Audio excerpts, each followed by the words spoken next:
ਜੀ ਕਹਿੰਦੇ ਮਾਨ ਦੇ ਇਜਲਾਸ ਦੇ ਬਰਾਬਰ ਦੋ ਹੋਰ ਇਜਲਾਸ ਹੋਏ ਆ ਜੀ। ਪ੍ਰਵੀਨ ਜੀ, ਜਦੋਂ ਸਾਰਾ ਹੀ ਨਟੰਕੀਬਾਜ਼ ਇਕੱਠੇ ਹੋ ਜਾਣ ਫਿਰ ਡਰਾਮੇ ਹੀ ਹੋਣਗੇ।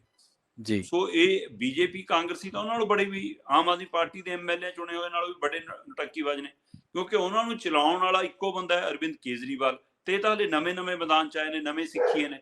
ਸੋ ਇਹਨਾਂ ਚੋਂ ਜ਼ਿਆਦਾਤਰ ਨੂੰ ਤਾਂ ਨਹੀਂ ਪਤਾ, ਉਹਨਾਂ ਨੂੰ ਜਿੰਨੀ ਸਕ੍ਰਿਪਟ ਦਿੱਤੀ ਜਾਂਦੀ ਹੈ ਉਨੀ ਬੋਲੀ ਬੋਲਦੇ ਨੇ, ਪਰ ਉਹ ਤਾਂ ਹੰਡੇ ਤਪੇ ਨੇ, ਚਾਹੇ ਉਹ ਮਾਫੀਆ ਰਾਜ ਵਾਲੇ ਮਾਮਲੇ ਹੋਣ ਹੈ, ਚਾਹੇ ਉਹ ਕੇਂਦਰ ਵਾਲੀਆਂ ਨੀਤੀਆਂ ਪਾਲਿਸੀਆਂ ਹੋਣ, ਚਾਹੇ ਰਾਜਨੀਤਿਕ ਮਸਲੇ ਹੋਣ। ਸੋ ਉਹ ਤਾਂ ਪੁਰਾਣੇ ਹੰਡੇ ਤਪੇ, ਉਹਨਾਂ ਨੂੰ ਪਤਾ ਕਿ ਹਾਂ ਕਿਵੇਂ ਧਿਆਨ ਡਿਵਰਟ ਕਰਨਾ। ਸੋ ਬੀਜੇਪੀ ਕਾਲੀ ਕਿਉਂ ਸੀ ਕੱਲ ਭੱਜਣ ਲਈ? ਕਿਉਂਕਿ ਦੋ ਜਣੇ ਨੇ ਤੇ ਦੋਵਾਂ ਦੀ ਅੰਦਰ ਕਿਸੇ ਨੇ ਸੁਣਨੀ ਨਹੀਂ, ਕਿਸੇ ਨੇ ਦਿਖਾਉਣਾ ਨਹੀਂ, ਕਿਸੇ ਚਲਾਉਣਾ ਨਹੀਂ ਹੈ, ਉਹ ਲਾਈਵ ਕਰਕੇ ਵੀ ਤੁਹਾਡੀ ਨਜ਼ਰ ਨਹੀਂ ਆਉਣੀ ਸੀ ਕਿਤੇ। ਇਸ ਲਈ ਉਹ ਤਾਂ ਕਾਲੇ ਸੀ ਕਿ ਫਟਾਫਟ ਅਸੀਂ ਬਾਈਕਾਟ ਕਰੀਏ ਤੇ ਬਾਹਰ ਜਾਈਏ, ਕਿਉਂਕਿ ਬਾਹਰ ਵੱਡਾ ਮਜਬਾ ਲਾਇਆ ਸੀ। ਜਿਹੜੇ ਪੰਜਾਬ ਦੀ ਵਿਧਾਨ ਸਭਾ ਤੱਕ ਨਹੀਂ ਪਹੁੰਚ ਸਕੇ, ਜਿਹੜੇ ਨਹੀਂ ਜਿੱਤ ਸਕੇ, ਉਹ ਸਾਰੇ ਬਿਠਾਏ ਸੀ ਬਾਹਰ ਜੀ। ਤੇ ਉਸੇ ਤਰ੍ਹਾਂ ਦੀ ਉਹ ਕਾਂਗਰਸੀ ਬੀਜੇਪੀ ਦੀ ਸਾਂਝੀ ਵਿਧਾਨ ਸਭਾ ਲਾਈ ਗਈ ਹੈ, ਜਨਤਾ ਦੀ ਵਿਧਾਨ ਸਭਾ ਦੇ ਨਾਂ ਦੇ ਉੱਤੇ। ਸੈਕਟਰ 37 ਦੇ ਵਿੱਚ ਭਾਰਤੀ ਜਨਤਾ ਪਾਰਟੀ ਦਾ ਪੰਜਾਬ ਦਾ ਦਫ਼ਤਰ ਹੈ, ਉਹਦੇ ਨਾਲ ਇਹ ਪੁਰਾਣਾ ਬੱਤਰਾ ਸਿਨੇਮਾ ਹੈ, ਤੇ ਉਹ ਬੱਤਰੇ ਸਿਨੇਮੇ ਦੀ ਪਾਰਕਿੰਗ ਖਾਸੀ ਖੁੱਲੀ ਆ। ਉੱਥੇ ਆਮ ਤੌਰ ਤੇ ਟੈਕਸੀਆਂ ਟੁਕਸੀਆਂ ਵਾਲੇ, ਕੁਲਚਿਆਂ ਵਾਲੇ ਖੜੇ ਰਹਿੰਦੇ ਆ, ਤੇ ਕੱਲ ਉਹਨਾਂ ਵਿਚਾਰਿਆਂ ਨੂੰ ਭਜਾਤਾ ਹੋਣਾ ਕਿ ਚਲੋ ਵੀ ਖਾਲੀ ਕਰੋ, ਹਾਂ ਅੱਜ ਸਾਡੀ ਵਾਰੀ, ਅਸੀਂ ਕੁਲਚੇ ਵੇਚਣੇ ਆ। ਸੋ ਇਸ ਲਈ ਰਾਜਨੀਤਿਕ ਕੁਲਚੇ ਕੱਲ ਉੱਥੇ ਵੇਚੇ ਗਏ। ਸੋ ਉੱਥੇ ਇਹ ਹਿਸਾਬ ਦਾ ਪੂਰਾ ਮੇਜ਼ ਲਾ ਕੇ, ਸਾਬਕਾ ਸਪੀਕਰ ਡਿਪਟੀ ਸਪੀਕਰ ਹੈ ਭੱਟੀ ਹੋਰਾਂ ਨੂੰ ਸਪੀਕਰ ਬਣਾ ਕੇ ਉਹ ਪੂਰਾ ਖੇਡ ਕੀਤਾ, ਤੇ ਮਤੇ ਪੇਸ਼ ਕਰ ਰਹੇ ਨੇ ਜੀ, ਕਦੇ ਅਸ਼ਵਨੀ ਸ਼ਰਮਾ ਜੀ, ਕਦੇ ਮਨੋਰੰਜਨ ਕਾਲੀਆ ਜੀ, ਕਦੇ ਰਾਜਕੁਮਾਰ ਬੇਰਕਾ ਜੀ, ਕਦੇ ਸੁਨੀਲ ਜਾਖੜ ਜੀ, ਕਦੇ ਗਰੇਵਾਲ ਜੀ। ਫਿਰ ਪੰਜਾਬ ਦੇ ਕਿਸਾਨਾਂ ਦਾ ਫਿਕਰ ਵੀ ਆਇਆ, ਪੰਜਾਬ 'ਚ ਭ੍ਰਿਸ਼ਟਾਚਾਰ ਦਾ ਫਿਕਰ ਵੀ ਆਇਆ, ਪੰਜਾਬ ਦੇ ਪਾਣੀਆਂ ਦੀ ਚਿੰਤਾ ਵੀ ਆਈ, ਪੰਜਾਬ ਦੇ ਮੁਨਾਫੇ ਦੀ ਚਿੰਤਾ ਵੀ ਆਈ, ਪੰਜਾਬ ਦੇ ਬੇਰੁਜ਼ਗਾਰਾਂ ਦੀ। ਸਾਰੇ ਮਤੇ ਆਏ, ਫਿਰ ਸਾਰੇ ਮਤੇ ਪ੍ਰਵਾਨ ਵੀ ਹੋ ਗਏ, ਪਾਸ ਵੀ ਹੋ ਗਏ।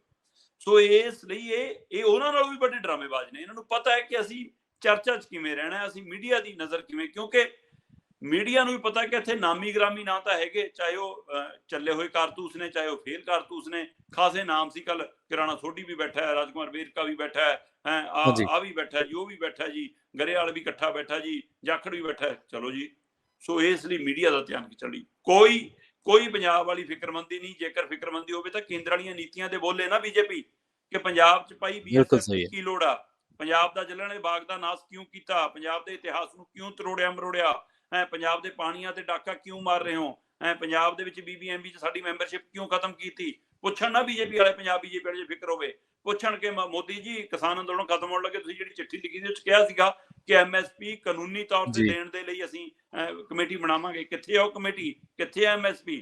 ਨਹੀਂ ਪੁੱਛ ਸਕਦੇ, ਕਿਉਂਕਿ ਡਰਾਮਾ ਦੀ ਸਕ੍ਰਿਪਟ ਉਧਰੋਂ ਆਉਂਦੀ ਹੈ। ਜਿਵੇਂ ਕੇਜਰੀਵਾਲ ਕਹਿੰਦੇ ਨੇ ਕਿ ਪੰਜਾਬ ਦੇ ਭਗਵੰਤ ਮਾਨ ਨੂੰ ਸਕ੍ਰਿਪਟ ਭੇਜਦੇ ਨੇ, ਉਸੇ ਤਰ੍ਹਾਂ ਦਿੱਲੀ ਚਾਹੇ ਉਹ ਨੱਡਾ ਭੇਜਣ, ਚਾਹੇ ਉਹ ਅਮਿਤ ਸ਼ਾਹ ਭੇਜਣ, ਚਾਹੇ ਮੋਦੀ ਦੇ PMO ਹਾਊਸ ਤੋਂ ਆਵੇ, ਉਹ ਸਕ੍ਰਿਪਟਾਂ ਆਉਂਦੀਆਂ ਨੇ। ਸੋ ਸਕ੍ਰਿਪਟ ਦਾ ਡਰਾਮਾ ਸੀ, ਕੱਲ ਇਹਨਾਂ ਨੇ ਡਰਾਮਾ ਕੀਤਾ। ਦੂਜੇ ਪਾਸੇ ਕਾਂਗਰਸ ਨੂੰ ਲੱਗਿਆ ਕਿ ਅਸੀਂ ਦ੍ਰਿਸ਼ ਚੋਂ ਬਾਹਰ ਨਾ ਹੋ ਜਾਈਏ, ਕਿ ਸਾਨੂੰ ਚੱਕ ਕੇ ਦਾ ਬਾਹਰ ਸਿੱਟਤਾ, ਹੁਣ ਇਹ ਤੋਂ ਬਾਅਦ ਕੀ ਕਰੀਏ।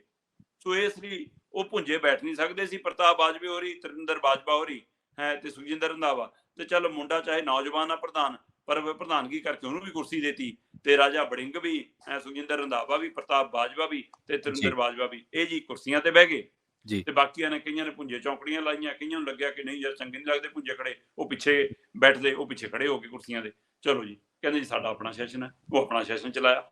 ਸੋ ਇਸ ਲਈ ਇਹ ਪੈਰਲਲ ਦੋ ਸੈਸ਼ਨ ਤੇ ਅੰਦਰ ਵਾਲਾ ਸੈਸ਼ਨ, ਤਿੰਨੇ ਸੈਸ਼ਨਾਂ 'ਚ ਕੋਈ ਫਰਕ ਨਹੀਂ ਸੀ। ਸਵੈ ਨਟੰਕੀਬਾਜ਼ੀ ਤੋਂ, ਸਵੈ ਆਪਣੇ ਆਪਣੀ ਰਾਜਨੀਤਿਕ ਚਮਕਾਉਣ ਤੋਂ, ਸਵੈ ਆਪਣੇ ਆਪ ਨੂੰ ਫਰੇਮ 'ਚ ਲਿਆਉਣ ਤੋਂ, ਸਵੈ ਆਪਣੇ ਆਪ ਨੂੰ ਮੀਡੀਆ ਦੇ ਵਿੱਚ ਦਿਖਾਉਣ ਤੋਂ।